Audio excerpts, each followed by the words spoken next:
আমি আইভি আবার চলে আসলাম আপনাদের সাথে গল্প করতে।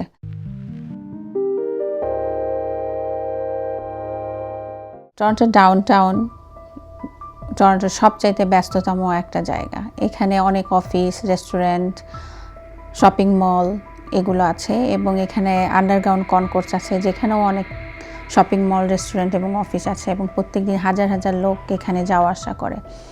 এরকমই একটা জায়গায় ওয়েলেসলি এবং বের ইন্টারসেকশনে শপার জাগ মাঠে রোজমেরি জুনিয়র শপ অ্যারাউন্ড করছিলেন। তার এক হাতে ফোন ছিল এবং উনি খুব মনোযোগ সহকারে দেখছিলেন, মানে উনি নিজের মতো করেই শপ অ্যারাউন্ড করছিলেন, উনি একাই ছিলেন।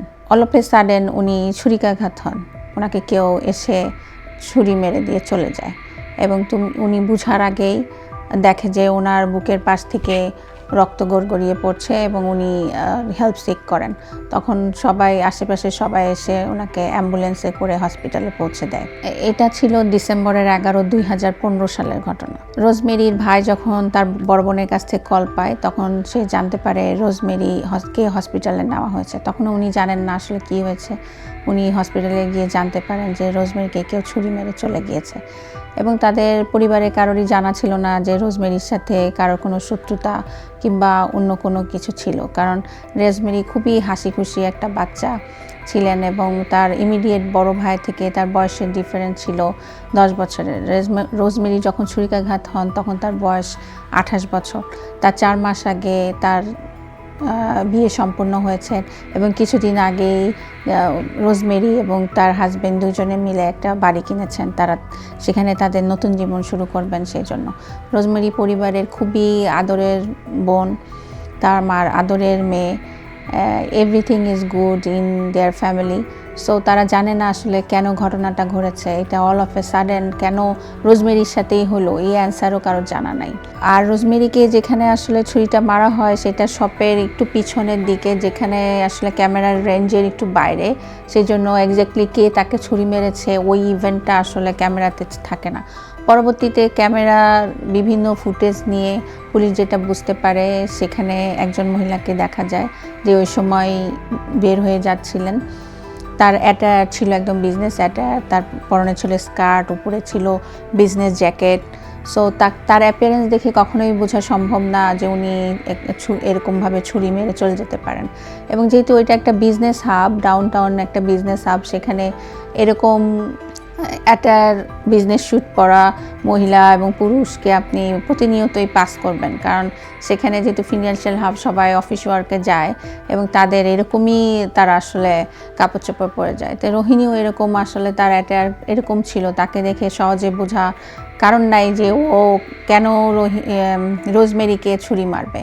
এবং পুলিশ যখন আরও ইনভেস্টিগেশনে যায় সেখানে তারা কোনো কানেকশনই খুঁজে পায় না, রোজমেরির সাথে তার কোনো কানেকশনই খুঁজে পায় না। তাদের বিভিন্ন কলিগের সাথে কথা বলা হয়, তার সাথে যারা ইনটাচে ছিল রোহিণীর সাথে তাদের সাথে কথা বলা হয়, কারোর থেকে আসলে কোনো ধরনের ইনফরমেশন পাওয়া যায় না। রোহিণী অনেক ছোটোবেলায় কানাডাতে আসে এবং সে গাইনিস্ট ছিল। সে MBA কমপ্লিট করে এবং তার একাধিক মাস্টার্স ডিগ্রি আছে, তার প্রফেশনাল কিছু সার্টিফিকেশন আছে। সে একটা সময়ে একটা ভালো জব করতো। রোহিণীর এভরিথিং সাউন্ডস গুড, সো সে এরকম একটা কাজ কেন করবে?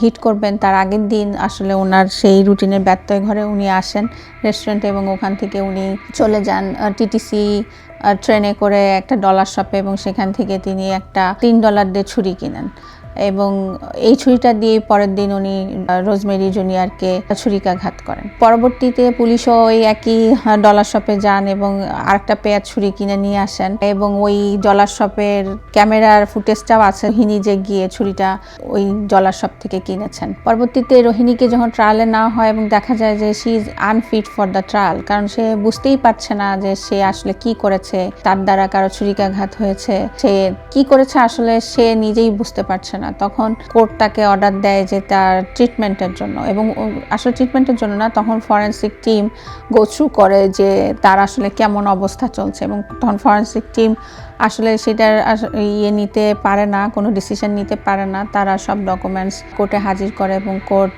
তাকে ট্রিটমেন্টের জন্য সুপারিশ করে এবং তার ট্রিটমেন্ট শুরু হয়। এমনিতে যখন কোনো ডাক্তার আপনাকে কোনো ট্রিটমেন্ট দিবে, মেডিকেল হেলথ মেডিকেশন দিবে, সেটা আপনি ইচ্ছা করলে খেতেও পারেন, নাও পারেন, এটা আসলে দেখার কেউ নাই। কিন্তু যখন কোর্ট আপনাকে অর্ডার দিবে, যখন আপনি সিকিউরিটি ইউনিটের আন্ডারে ট্রিটমেন্ট নেবেন, তখন আপনাকে মেডিকেশনটা নিতেই হবে। আপনি চান বা না চান, আপনাকে কিউর হতেই হবে, কারণ আপনাকে সুস্থ করার পরে আবার আপনাকে ট্রায়ালে ফেরত আসতে হবে। এদিকে যখন রোজমেরিকে হসপিটালে নেওয়া হলো, রোজমেরির ব্লিডিং আসলে বন্ধ করা যায় নাই। একটা সময় রোজমেরি জুনিয়র ওভার ব্লিডিংয়ের কারণে তার ব্রেনে অক্সিজেন যাওয়া বন্ধ হয়ে যায় এবং রোজমেরি আসলে মৃত্যুবরণ করে। খুবই দুঃখজনক, খুবই দুঃখজনক। এদিকে রোহিণীর ট্রিটমেন্ট চলতে থাকে এবং ওনার ট্রিটমেন্টের একটা পর্যায়ে উনি কিউর হন এবং এই পুরা জার্নিতে বিভিন্ন ডাক্তার ইন্টারভিউ নেওয়া হয়, পুলিশের ইন্টারভিউ নেওয়া হয়। ডাক্তাররা যেটা বলে যে আসলে ফরেন্সিকে যে পরিমাণ ইনভেস্ট করা হয় তার চাইতে যদি মেডিকেল হেলথের দিকে ইনভেস্টমেন্টটা বেশি থাকতো, তাহলে হয়তো এগুলো দুঃখজনক ঘটনা অনেক কমে যেত।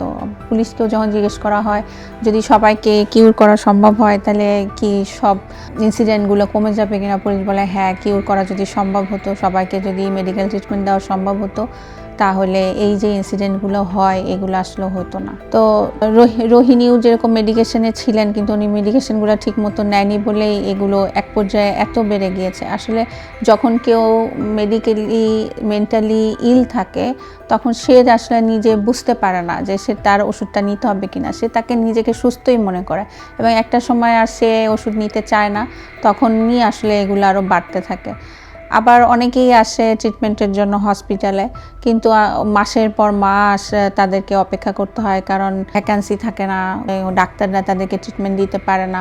এটা একটা ব্যাপার। আবার অনেকে ট্রিটমেন্টের পরে, সুস্থ হওয়ার পরে যখন আবার কমিউনিটিতে ব্যাক করে, তখন আবার দেখা যায় তারা একটা সময়ে মেডিকেশনটা ঠিক মতো নেয় না, আবার তারা একই ধরনের সিক হয়ে যায় এবং তারা বিভিন্ন পিপলে যে কোনো সময় হার্ম করতে পারে। রোহিণীর ক্ষেত্রে যেটা হয়, রোহিণী ট্রিটেড হয়, সুস্থ হয়।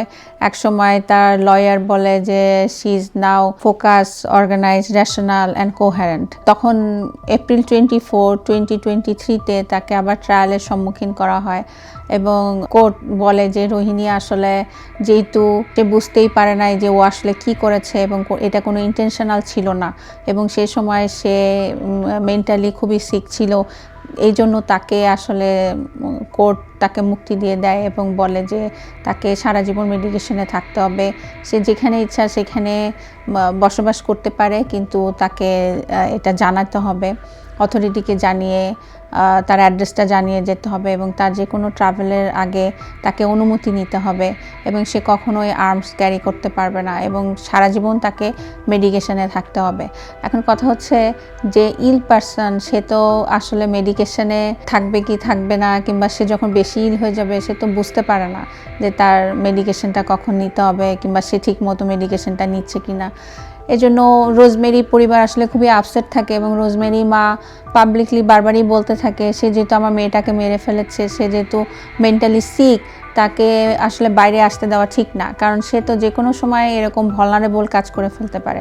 রোহিণী যে ইমিডিয়েট বড় ভাই, যে তার বোনের খুবই টাচে ছিলেন, উনিও আসলে খুবই দুঃখ প্রকাশ করেন এবং উনি আসলে একসময় খুবই রাগান্বিতও থাকেন যে এরকম ইল পারসন সোসাইটিতে ঘুরে বেড়াচ্ছে আর তার বোনের মতো ভালো একটা মেয়ে তাদের পরিবার থেকে হারিয়ে গেছে। তারা এখনও রোজমেরিকে অনেক মিস করে এবং তারা একাধিকবার তার গ্রেভিয়ার্ডে যায় এবং তাকে বিভিন্ন এসব কথাবার্তা এগুলো আসলে ওকে বলতে থাকে। তাদের মিসিং আসলে কাভার আপ হওয়ার মতো না এবং এই যে এত মেন্টালি ইল পারসন আমাদের আশেপাশে ঘোরাফেরা করে, তারা যে কোনো সময় যে কোনো হার্ম করে ফেলতে পারে।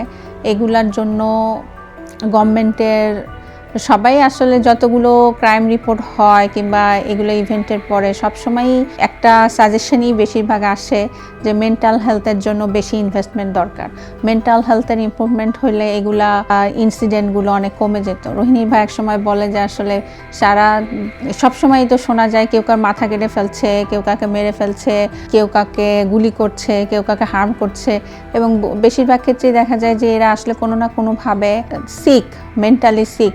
সো তারা এই খোলা হাওয়ায় ঘুরে বেড়াচ্ছে, তাদের কেউ দেখার নাই কিংবা তারা আসলে সুস্থ কিনা দেখার নাই, তারা ট্রিটমেন্ট নিতে পারছে না, আর ভালো ভালো মানুষগুলো তাদের কারণে মরে যাচ্ছে। তো পুলিশও বলতে থাকে যে যদি আসলে সবাইকে ট্রিটমেন্টের আন্ডারে আনা যেত তাহলে এত ক্রাইম হতো না, এবং ডাক্তারও বলতে থাকে যে আসলে মেডিকেল হেলথের ব্যাপারে যদি আরও বেশি ইনভেস্টমেন্ট হতো তাহলে এগুলো আসলে অনেক কমে যেত, হয়তো এক সময় থাকতোই না যদি মেন্টালি হেলথ পারসন আশেপাশে না থাকতো। সো আজকে এই পর্যন্তই, ভালো থাকবেন।